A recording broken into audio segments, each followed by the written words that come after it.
କୁନି ମୁଁ ଏବେ କାମକୁ ଯାଉଛି, ତୁ ଏକୁଟିଆ ବାହାରକୁ ଯିବୁନି। ମୁଁ କାମ ସାରି ଶୀଘ୍ର ଘରକୁ ଫେରି ଆସିବି। ଠିକ ଅଛି ଦିଦି, ତୁ ଯା, ମୁଁ ଘରେ ବସି ପାଠ ପଢୁଥିବି, ତୁ ଆସିଲେ ଆମେ ଖାଇବା। କୁନି ଆଉ ମୁନି ଥିଲେ ଦୁଇ ଅନାଥ ଭଉଣୀ। କୁନି କାଉ ଘରେ କାମ କରୁଥିଲା। କାମ କରି ସେ ଯାହା ବି ପାଉଥିଲା ସେଥିରେ ଦୁଇ ଭଉଣୀ ଖାଇବା କିଣି ଖାଉଥିଲେ। କାଉର ଝିଅ ଚିକି ଥିଲା ଭାରି ଅହଙ୍କାରୀ। ଛୋଟ ଛୋଟ କଥାରେ ସେ କୁନିକୁ ଅନେକ ଗାଳି କରୁଥିଲା। ଏଇ କୁନି, ତୁ ଆଜି ଏତେ ଡେରି କାହିଁକି ଆସିଲୁ? ଟଙ୍କା ନେଲା ବେଳେ ତ ଠିକ ସମୟରେ ଟଙ୍କା ନେଇଯିବୁ, ହେଲେ କାମକୁ ଆସିଲା ବେଳେ ଏତେ ଡେରି କାହିଁକି କରୁଛୁ? କିନ୍ତୁ ଚିକି, ମୁଁ ତ ଠିକ ସମୟରେ ହିଁ ଆସିଛି। ଏଇ, ମୁଁ ତତେ କେତେ ଦିନ ମନା କରିବି, ତୁ ମତେ ମୋ ନାଁ ଧରି ଡାକିବୁନି। ତୁ ମୋ ବୟସର ହେଲୁ ତ କଣ ହେଇଗଲା? ତୁ ମୋ ଘରେ କାମ କରୁ, ତୁ ମୋ ଚାକରାଣୀ। ଆଜିଠୁ ତୁ ମତେ ଛୋଟ ମାଲିକାଣୀ ଡାକିବୁ, ବୁଝିଲୁ? ଆଉ ଦିନେ ଯଦି ଡେରି ଆସିବୁ, ମୁଁ ମାକୁ କହି ତ ଦରମା କାଟିଦେବି। ନା ନା ଛୋଟ ମାଲିକାଣୀ, ମୋର ଭୁଲ ହେଇଗଲା, ମୁଁ ଆଉ ଦିନେ ବି ଡେରି କରିବିନି। ଠିକ ଅଛି, ଯା ଶୀଘ୍ର ନିଜ କାମ କରିବୁ। କୁନି ଦିନ ସାରା ଅନେକ ପରିଶ୍ରମ କରି ଘରର ସବୁ କାମ ସାରିଦେଲା। ଯାହା ହେଉ, ଆଜି ଶୀଘ୍ର ମୋ ଘରର ସବୁ କାମ ସାରିଦେଲି। ମୋ ଦରମା ପାଇବାର ସମୟ ହେଇଗଲାଣି। ମୁଁ ଆଜି ମାଲିକାଣୀଙ୍କ ପାଖରୁ ମୋ ଦରମା ଟଙ୍କା ମାଗିନି। ଘରେ ତ କିଛି ବି ଖାଇବା ନାହିଁ। ମୁଁ ଦରମା ନେଲେ ଯାଇ ଆମେ ଦୁଇ ଭଉଣୀ ଖାଇବା ଖାଇପାରିବୁ। ଏମିତି ଚିନ୍ତା କରି କୁନି କାଉ ପାଖକୁ ଗଲା। ସେତେବେଳେ କାଉର ଝିଅ ତା ମା ପାଖରେ ବସିଥିଲା। ମାଲିକାଣୀ, ମୋ ଦରମା ପାଇବାର ସମୟ ହେଇଗଲାଣି, ଆଜି ମତେ ମୋ ଦରମା ଟଙ୍କା ଦେଇଥାନ୍ତୁ। କାମକୁ ଆସିଲା ବେଳେ ତୁ ଅନେକ ଡେରି କରି ଆସୁଛୁ, ସେଥିପାଇଁ ଏ ମାସର ଦରମା ତତେ ମିଳିବନି। ନା ନା ଛୋଟ ମାଲିକାଣୀ, ଏମିତି କୁହନ୍ତୁନି, ଘରେ କିଛି ବି ଖାଇବା ନାହିଁ। ମୁଁ ଯଦି ଦରମା ନ ପାଇବି, ଆମେ ଦୁଇ ଭଉଣୀ ଖାଇବାକୁ ନ ପାଇ ମରିଯିବୁ। ଆରେ କୁନି, ତୁ ଆଉ କାନ୍ନି, ମୁଁ କାଲି ତତେ ଦରମା ଦେବି, ଏବେ ତୁ ଘରକୁ ଯା। ଏମିତି ଶୁଣି କୁନି ଘରକୁ ଫେରୁଥିଲା। ରାସ୍ତାରେ ବହୁତ ଜୋରେ ବର୍ଷା ହେଲା। ବର୍ଷାରୁ ରକ୍ଷା ପାଇବା ପାଇଁ କୁନି ଏକ ଗଛ ତଳେ ଆଶ୍ରୟ ନେଲା, ହେଲେ ବର୍ଷା ଛାଡ଼ିଲାନି। ନିଜ ଭଉଣୀ କଥା ଭାବି କୁନି ସେଇ ବର୍ଷାରେ ଭିଜି ଭିଜି ଘରକୁ ଫେରିଲା। ଘରେ ପହଞ୍ଚି ସେ ଦେଖିଲା ତାଙ୍କ ଘର ଭିତରେ ବର୍ଷା ପାଣି ପଡୁଛି। ଘର ସାରା ପାଣି ଭର୍ତ୍ତି ହେଇଯାଇଛି। ତା ସାନ ଭଉଣୀ ମୁନି ଏକ କୋଣରେ ବସିଥିଲା। ଦିଦି, ତୁ ଆସିଗଲୁ, ଦେଖ ନା ଘର ଭିତରେ ବର୍ଷା ପାଣି ପଡୁଛି। ଆଉ କିଛି ସମୟ ଅପେକ୍ଷା କର ଭଉଣୀ, ବର୍ଷା ଛାଡ଼ିଗଲେ ଆମେ ଘରକୁ ପରିଷ୍କାର କରିନେବା। ଏମିତି ଦୁଇ ଭଉଣୀ ବର୍ଷା ଛାଡ଼ିବାକୁ ଅପେକ୍ଷା କଲେ। ଯେତେବେଳେ ବର୍ଷା ଛାଡ଼ିଗଲା, ଦୁଇ ଭଉଣୀ ମିଶି ଘରର ସବୁ ପାଣି ପୋଛି ସଫା କଲେ। ମୁନି, ତୁ କିଛି ଖାଇବା ଖାଇଛୁ ନା ନାଇଁ? ନାଇଁ ଦିଦି, ଘରେ ତ ଖାଇବା ନଥିଲା, ମୁଁ ସକାଳୁ କିଛି ବି ଖାଇନି। ଦିଦି, ତୁ ଦରମା ପାଇଲୁ? ନା ଭଉଣୀ, ମାଲିକାଣୀ ମତେ ଆଜି ଦରମା ଦେଲେନି। ସେ କହିଲେ ମତେ କାଲି ଦରମା ଦେବେ। ଆରେ ଦିଦି, ମତେ ଆଜି ଜମା ବି ଭୋକ ଲାଗୁନି। ଘର ସଫା କଲା ପରେ ଭାରି ଥକା ଲାଗିଲାଣି, ଚାଲେ ବି ଶୋଇବା। କୁନି ଜାଣିଥିଲା ତା ଭଉଣୀକୁ ଭୋକ ଲାଗୁଛି। ସେ ବି ମନ ଦୁଃଖରେ ତା ଭଉଣୀ ସହ ଶୋଇ ପଡ଼ିଲା। ପରଦିନ ସକାଳେ ଯେତେବେଳେ ସେ ଉଠିଲା, ସେ ଦେଖିଲା ତା ଭଉଣୀ ଦେହରେ ଅନେକ ଜ୍ୱର। ମୁନି, ତୋ ଦେହରେ କେତେ ଜ୍ୱର? ଏବେ ମୁଁ କଣ କରିବି? ନା ଦିଦି, ମତେ ଜ୍ୱର ଆସିନି, ଖାଲି ମୁଣ୍ଡଟା ବିନ୍ଧୁଛି।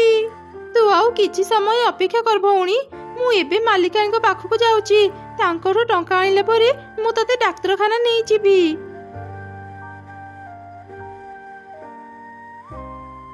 ମା, ଦେଖ, ଏ ଚୋରଣୀ ଆସିଗଲା। ମୁଁ ତ ଭାବିଥିଲି ତୁ ସବୁ ଗହଣା ଚୋରି କଲା ପରେ ଆଉ ଆସିବୁନି। ନା ନା, ମୁଁ କାହିଁକି ଗହଣା ଚୋରି କରିବି? ମୋ ସାନ ଭଉଣୀର ଦେହ ବହୁତ ଖରାପ, ଔଷଧ କିଣିବା ପାଇଁ ବି ମୋ ପାଖରେ ଟଙ୍କା ନାହିଁ। ମାଲିକାଣୀ, ମତେ ମୋ ଦରମା ଟଙ୍କା ଦେଇଥାନ୍ତୁ। ମୋ ଭଉଣୀ ଘରେ ଏକା ଅଛି, ମୁଁ ତାକୁ ନେଇ ଡାକ୍ତରଖାନା ଯିବି। ମା, ଦେଖୁଛ ଇଏ କେତେ ଚାଲାକ। ଗହଣା ଚୋରି କଲା ପରେ ଇଏ ପୁଣି ଦରମା ମାଗିବାକୁ ଆସିଛି। ଯେମିତି ଆମେ ତାକୁ ସନ୍ଦେହ କରିବାନି।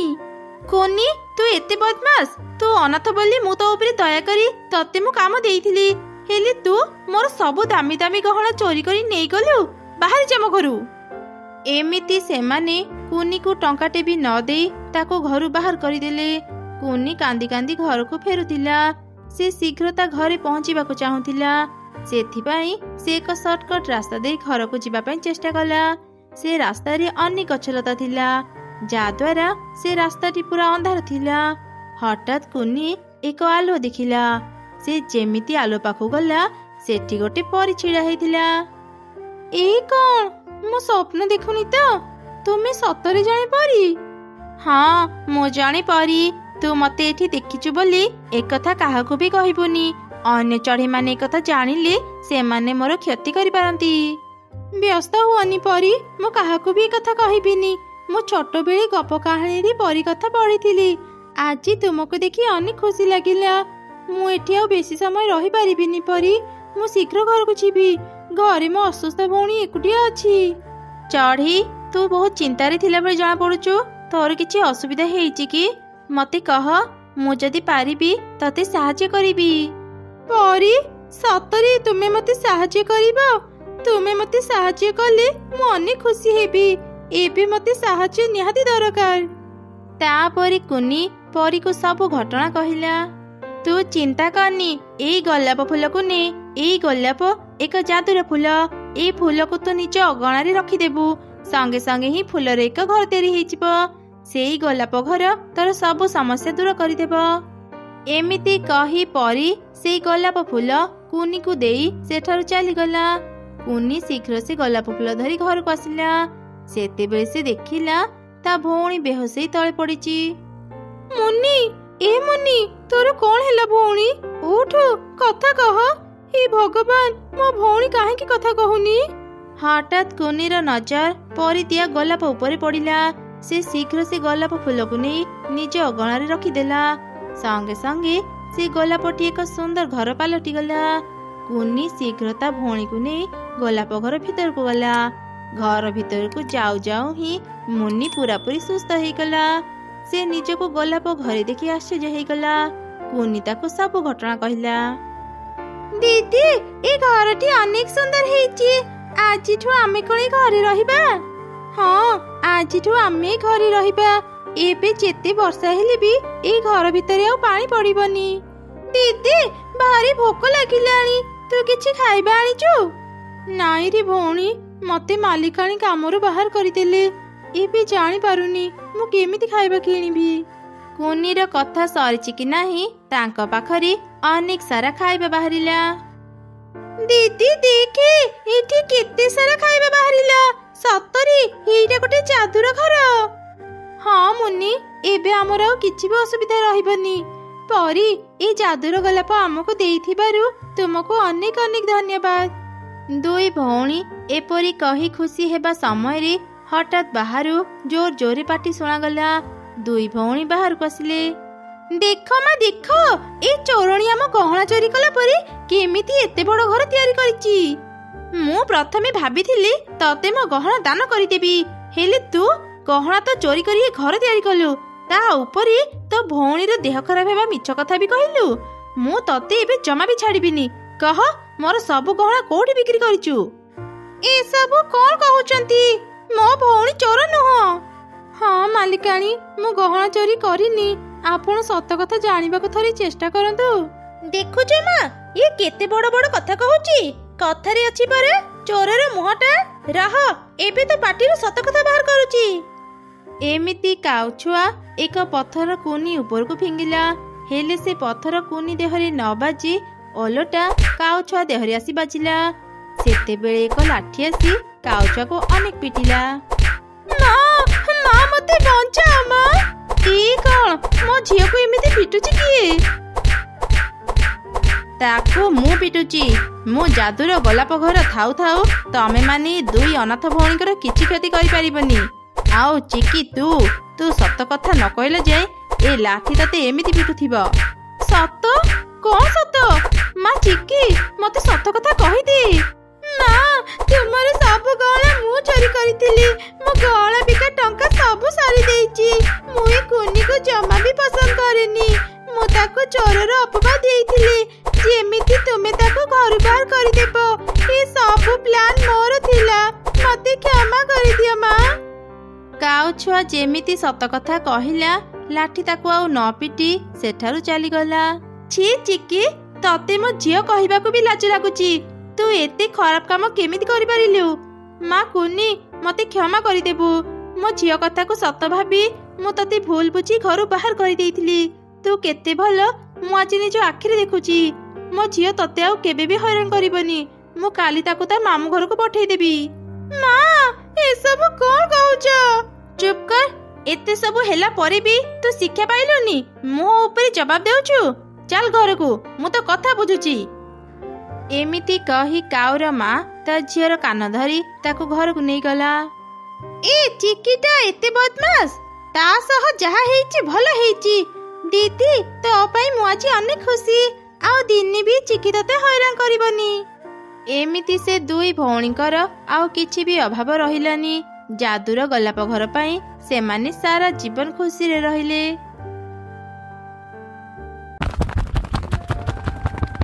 ମା କାଲି ମୋ ଜନ୍ମଦିନ।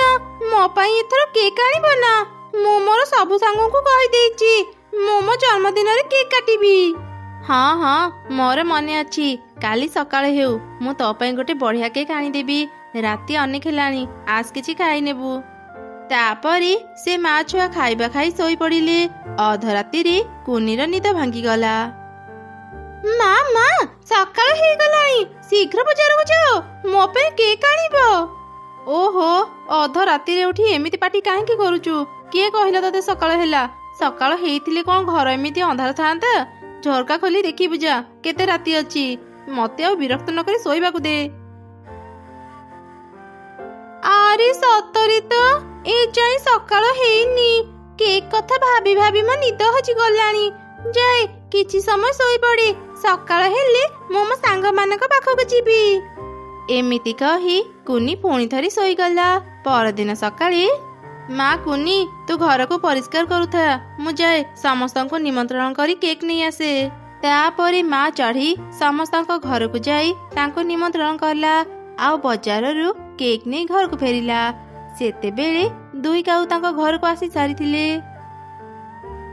କାଉ ଭାଇ, କାଉ ଭଉଣୀ, ତମେ ମାନେ ଆସିଗଲ? ହେଲେ ଏଯାଏଁ ଅନ୍ୟ ଚଢ଼େଇ ମାନେ କାହିଁକି ଆସିନାହାନ୍ତି?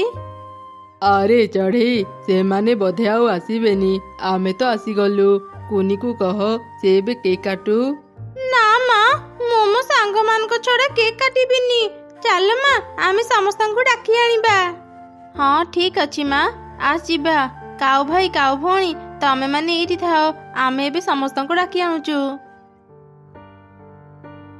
ଆରେ ଏବେ ଆମ ପାଖରେ ବଢିଆ ସୁଯୋଗ ଅଛି ଏ କେକ୍ ଖାଇବା ପାଇଁ। ସମସ୍ତଙ୍କ ସାଙ୍ଗରେ ଖାଇଲେ ଆମକୁ ଅଳ୍ପ ହିଁ କେକ୍ ମିଳିବ। ସମସ୍ତେ ଆସିବା ପୂର୍ବରୁ ଚାଲେ ଏ କେକ୍ କୁ ଖାଇନେବା। ହଁ ଠିକ କହିଛ। ଚାଲ ଚାଲ ଶୀଘ୍ର କେକ୍ କୁ ଖାଇନେବା। ତାପରେ କାଉମାନେ ଶୀଘ୍ର ସେ କେକ୍ କୁ ଖାଇ ବାହାରକୁ ଚାଲି ଆସିଲେ। କିଛି ସମୟ ପରେ ଚଢ଼େଇ ଅନ୍ୟମାନଙ୍କୁ ଧରି ସେଠାରେ ଆସି ପହଞ୍ଚିଲା। ଚଢ଼େଇ, ତୁ ଏବେ ଆସିଲୁ? ଆମେ କେତେବେଳୁ ତତେ ଏଇଠି ଅପେକ୍ଷା କରି ବସି ରହିଛୁ। ଆଉ ଅପେକ୍ଷା କରିବାକୁ ପଡିବନି, ଚାଲ ଏବେ ଘର ଭିତରକୁ। ସମସ୍ତେ ଆସିଗଲେଣି, ଏବେ କେକ୍ କାଟିବା। ଏ କଣ? ଏଠି ତ କେକ୍ ନାହିଁ। ମୁଁ ତ ଏଇଠି ରଖିଥିଲି। କାଉ ଭାଇ, କାଉ ଭଉଣୀ, ତମେ ମାନେ ତ ଏଇଠି ଥିଲ। କେକ୍ କୁ କିଏ ନେଇଗଲା? ତମେ କଣ ଦେଖିପାରିଲନି? ଆରେ ଚଢ଼େଇ, ତୁ ଗଲା ପରେ ଆମେ ବାହାରେ ହିଁ ଛିଡା ହେଇଥିଲୁ। ତ ଘରର ଝରକା ଖୋଲା ଅଛି। ନିଶ୍ଚୟ ସେ ଝରକା ପଟୁ କିଏ ଆସି ତ କେକ୍ ନେଇ ଯାଇଥିବ। ମା, ଏବେ କଣ ହେବ? ମୁଁ କଣ ଆଜି କେକ୍ କାଟି ପାରିବିନି? ଚଢ଼େଇ, ତୋ ଝିଅ ଆଜି କେକ୍ କାଟି ନ ପାରିଲେ ଭାରି ମନ ଦୁଃଖ କରିବ। ମୋ ଭାଇର ଗୋଟେ କେକ୍ ଦୋକାନ ଅଛି, ମୁଁ ତାଠୁ ଗୋଟେ କେକ୍ ନେଇ ଆସୁଛି। ପଛରେ ତୁ ଟଙ୍କା ଦେଇଦେବୁ। ହଁ ମିଟୁ ଭଉଣୀ, ମୋ ଝିଅ ପାଇଁ କେକ୍ ଆଣିଦିଅ। ଆଜି ଯଦି ସେ କେକ୍ କାଟି ନ ପାରିବ, ସେ ବହୁତ କାନ୍ଦିବ। ଏମିତି ଶୁଣି ମିଟୁ ଶୀଘ୍ର ତା ଭାଇର ଦୋକାନକୁ ଗଲା ଆଉ କେକ୍ ନେଇ ଆସିଲା। ତାପରେ କୁନି କେକ୍ କାଟିଲା। ସମସ୍ତେ କେକ୍ ଖାଇଲେ। ଏ କେକ୍ ର ସ୍ୱାଦ କେତେ ଖରାପ। ମିଟୁ, ତୁ କୋଉଠୁ ଏ ବାଜେ କେକ୍ ଆଣିଲୁ? ଚଢ଼େଇ ଯୋଉଠୁ ବି କେକ୍ ଆଣିଥିଲା ଖାଇବାକୁ ଭାରି ମିଠା ଲାଗୁଥିଲା। କାଉର ମନେ ନଥିଲା ସେ ଚୋରି କରି କେକ୍ ଖାଇଛି। ଭୁଲରେ ତା ପାଟିରୁ ସତ କଥା ବାହାରିଗଲା। ସମସ୍ତେ ଜାଣିଗଲେ କାଉମାନେ ହିଁ ଚୋରି କରି କେକ୍ ଖାଇଛନ୍ତି। ତମେ ଦୁଇ କାଉ ଏତେ ବଦମାସ, ଏ ଛୋଟ ଝିଅର କେକ୍ କୁ ଚୋରି କରି ଖାଉଛ? ତମ ଭଳି ଚୋରମାନଙ୍କୁ ଆମେ ଏଇ ଜଙ୍ଗଲରେ ଆଉ ରଖିବୁନି। ଏମିତି କହି ସମସ୍ତେ ପିଟି ପିଟି କାଉମାନଙ୍କୁ ଜଙ୍ଗଲରୁ ବାହାର କରିଦେଲେ। ମନ ଦୁଃଖରେ କାଉମାନେ ସେ ଜଙ୍ଗଲ ଛାଡ଼ି ପାଖ ଜଙ୍ଗଲକୁ ଚାଲିଗଲେ। ଆରେ ଆମେ 2 ଦିନ ହେଲାଣି କିଛି ବି ଖାଇବା ଖାଇନାହାନ୍ତି। ଯାହା ସେଇ ଚଢ଼େଇ ଛୁଆର ଜନ୍ମଦିନରେ କେକ୍ ଖାଇଥିଲେ।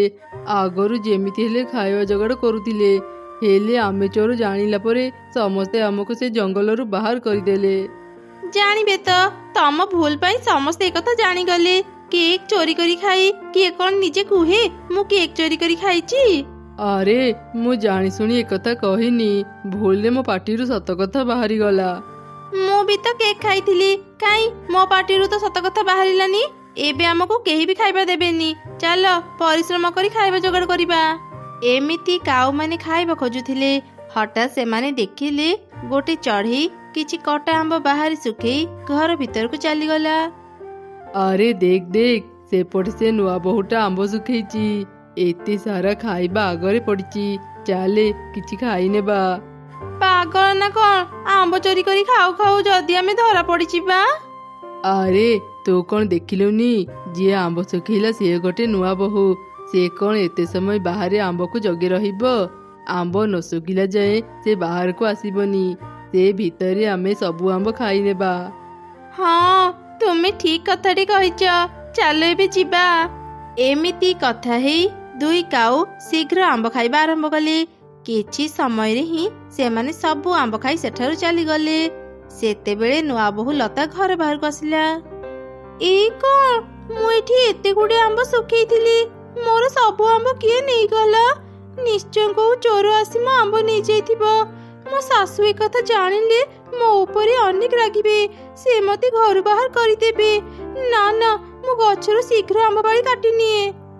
ଏମିତି କହି ଲତା ଚଢ଼େଇ ଶୀଘ୍ର ଗଛରୁ କିଛି ଆମ୍ବ ବାଳି କାଟି ନେଲା।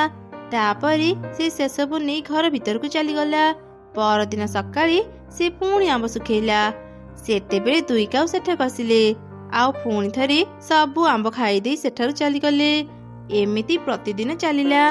ଲତା ଯେତେଥର ବି ଆମ୍ବ ଶୁଖଉଥିଲା, କାଉମାନେ ତାର ଆମ୍ବ ଚୋରି କରି ଖାଇ ଦେଉଥିଲେ। ଆରେ ଚଢ଼େଇ, ପାଖ ଜଙ୍ଗଲରେ ମୋ ସାଙ୍ଗ ଲତା ରୁହେ। ସେ ବାହାରିଲା ଦିନରୁ ମୁଁ ତା ସହ ଦେଖା କରିନି। ଚାଲେ ଆଜି ତା ପାଖକୁ ଯିବା, ଆଉ ତା ସହ ଦେଖା କରି ଆସିବା। ଏମିତି କଥା ହେଇ ମିଟୁ ଆଉ ଚଢ଼େଇ ଶୀଘ୍ର ପାଖ ଜଙ୍ଗଲକୁ ଗଲେ। ସେତେବେଳେ ସେମାନେ ଦେଖିଲେ ତାଙ୍କ ସାଙ୍ଗ ଲତା କାନ୍ଦୁଛି। କଣ ହେଲା ସାଙ୍ଗ, ତୁ ଏମିତି କାନ୍ଦୁଛୁ କାହିଁକି? ମୁଁ ବଡ ବିପଦରେ ପଡିଛି ସାଙ୍ଗ। ପ୍ରତିଦିନ ମୁଁ ଆମ୍ବ କାଟିକି ବାହାରେ ଶୁଖାଏ, ହେଲେ ସବୁଦିନ ହିଁ ମୋ ଆମ୍ବ ଚୋରି ହେଇଯାଏ। ଗଛରେ ବି ଆଉ ବେଶୀ ଆମ୍ବ ନାହିଁ। ମୋ ଶାଶୁ ଏକଥା ଜାଣିଲେ ସେ ମୋ ଉପରେ ବହୁତ ରାଗିବେ, ଆଉ ମତେ ଘରୁ ବାହାର କରିଦେବେ। ଜାଣିପାରୁନି ଏବେ ମୁଁ କଣ କରିବି। ସବୁ କଥା ଶୁଣିଲା ପରେ ମା ଚଢ଼େଇ ଜାଣିଗଲା ଏସବୁ ସେ 2 କାଉଙ୍କ କାମ। ମୁଁ ଜାଣେ ଏସବୁ ଚୋରି କିଏ କରୁଛି। ନିଶ୍ଚୟ ଏସବୁ ସେ 2 କାଉଙ୍କ କାମ। 2 କାଉ ଆମ ଜଙ୍ଗଲରୁ ଖାଇବା ଚୋରି କରି ଖାଉଥିଲେ। ସେମାନେ ଚୋର ଜାଣିଲା ପରେ ଆମେ ସେମାନଙ୍କୁ ଜଙ୍ଗଲରୁ ବାହାର କରିଦେଲୁ। ତାପରେ ସେମାନେ ଏ ଜଙ୍ଗଲକୁ ଆସି ତମ ଆମ୍ବ ଚୋରି କରି ଖାଉଛନ୍ତି। ସେମାନଙ୍କୁ ଧରିବା ପାଇଁ ମୋ ପାଖରେ ଏକ ଉପାୟ ଅଛି, ଶୁଣ। ଏମିତି ଚଢ଼େଇ ସେମାନଙ୍କୁ ତା ଯୋଜନା କଥା କହିଲା। ତାପରେ ଲତା କିଛି ଆମ୍ବ ପାଳି ତାକୁ କାଟି ବାହାରେ ଶୁଖେଇଦେଲା। ଚଢ଼େଇ ଆଉ ମିଟୁ ଜାଲ ଧରି ଗଛରେ ଲୁଚି ରହିଲେ। କିଛି ସମୟ ପରେ 2 କାଉ ସେଠାକୁ ଆସିଲେ। ଆରେ ସତରେ ଏ ଘରର ନୂଆ ବୋହୂଟା କେତେ ବୋକା। ଆମେ ପ୍ରତିଦିନ ତ ଆମ୍ବ ଚୋରି କରି ଖାଉଛେ, ତଥାପି ସେ କିଛି ବି ଜାଣିପାରୁନି। ସବୁଦିନ ଆମ୍ବ କାଟିକି ଏଠି ଶୁଖଉଛି। ସେ ଯାହା ବି ହଉ, ଆମକୁ ତ ଖାଇବା ପାଇଁ ଆମ୍ବ ମିଳିଯାଉଛି। ଆମକୁ ଆଉ କାମ କରିବାକୁ ପଡିବନି। ଏବେ ସବୁଦିନ ଏମିତି ଆମ୍ବ ଖାଇପାରିବା। ତାପରେ 2 କାଉ ଆମ୍ବ ଖାଇବା ଆରମ୍ଭ କଲେ। ସେତେବେଳେ ଚଢ଼େଇ ଧରିଥିବା ଜାଲ ତାଙ୍କ ଉପରକୁ ପକେଇଦେଲା। 2 କାଉ ଯେତେ ଚେଷ୍ଟା କଲେ ବି ସେ ଜାଲରୁ ବାହାରି ପାରିଲେନି। ସବୁ ଚଢ଼େଇ ତାଙ୍କ ପାଖକୁ ଆସିଲେ। ତମେ 2 କାଉ ଏତେ ଦୁଷ୍ଟ, ଆମେ ତମମାନଙ୍କୁ ଏତେ ମାଡ଼ ମାରିଲା ପରେ ବି ତମେ ମାନେ ସୁଧୁରିଲନି। ଏଇ ଜଙ୍ଗଲକୁ ଆସି ପୁଣି ଚୋରି କରୁଛ? ନା ନା, ଆମର ଭୁଲ ହେଇଗଲା। ଆମକୁ ଏଇ ଥରକ ଛାଡ଼ି ଦିଅ, ଆମେ ଆଉ କେବେ ଚୋରି କରିବୁନି। ନା, ତମ ମାନଙ୍କୁ ଆମେ ଆଉ ଛାଡ଼ିବୁନି। ଯାହା ଭୁଲ କରିଛ ଏବେ ତାର ଶାସ୍ତି ପାଇବ। ଏମିତି କହି ମିଟୁ ଆଉ ଚଢ଼େଇ 2 କାଉଙ୍କୁ ଧରି ଥାନାକୁ ଗଲେ, ଆଉ ପୋଲିସକୁ ସବୁ କଥା କହିଦେଲେ। ପୋଲିସ 2 କାଉଙ୍କୁ ଓଲଟା ଝୁଲେଇ ଅନେକ ପିଟିଲା।